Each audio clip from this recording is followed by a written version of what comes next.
September 11, 2001, a day that redefined the world forever. The terrorist attacks on the World Trade Center and the Pentagon by Al-Qaeda killed nearly 3,000 innocent people, leaving the United States in shock and mourning. In response, President George W. Bush declared a war on terror. The intelligence pointed to one man, Osama bin Laden, who was hiding in the rugged mountains of Afghanistan under the protection of the Taliban regime. When the Taliban refused to hand him over, the United States launched Operation Enduring Freedom. It was the beginning of the longest war in American history. In October 2001, massive U.S. airstrikes began. Within months, American forces and their Afghan allies toppled the Taliban government and drove Al-Qaeda into hiding. A new democratic government was established in Kabul.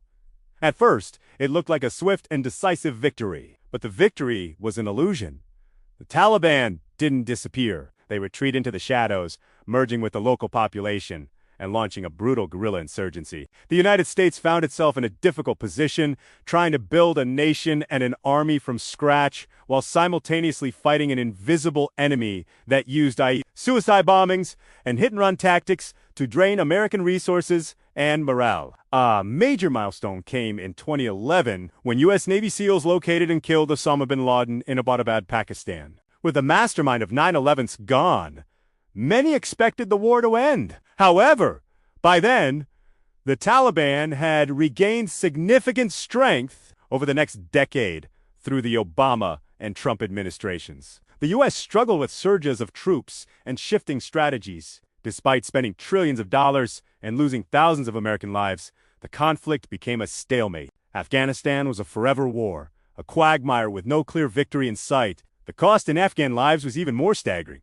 as millions were displaced or caught in the crossfire of a conflict that seemed to have no end. Finally, after 20 years, the Biden administration decided it was time to close this chapter. The withdrawal of U.S. forces began in May 2021. But as the Americans packed to leave, the world watched in disbelief as the Afghan National Army collapsed almost overnight. The Taliban swept across the country with lightning speed, entering Kabul on August 5, 2021. On the night of August 30th, the last U.S. military plane departed from Kabul airport, marking a chaotic and heartbreaking end to a two-decade mission. The same group that the U.S. had ousted 20 years earlier was back in power. The war in Afghanistan serves as a somber lesson in the limits of military power, while the U.S. succeeded in weakening Al-Qaeda and bringing bin Laden to justice. The goal of building a stable, democratic nation proved impossible to achieve through force alone. This war has left a deep scar on American foreign policy, forcing the nation to reconsider its role as the world's policeman. The legacy of the Afghanistan war is a complex mixture of sacrifice, technological dominance, and the humbling realization that some conflicts cannot be won simply by the might of an empire.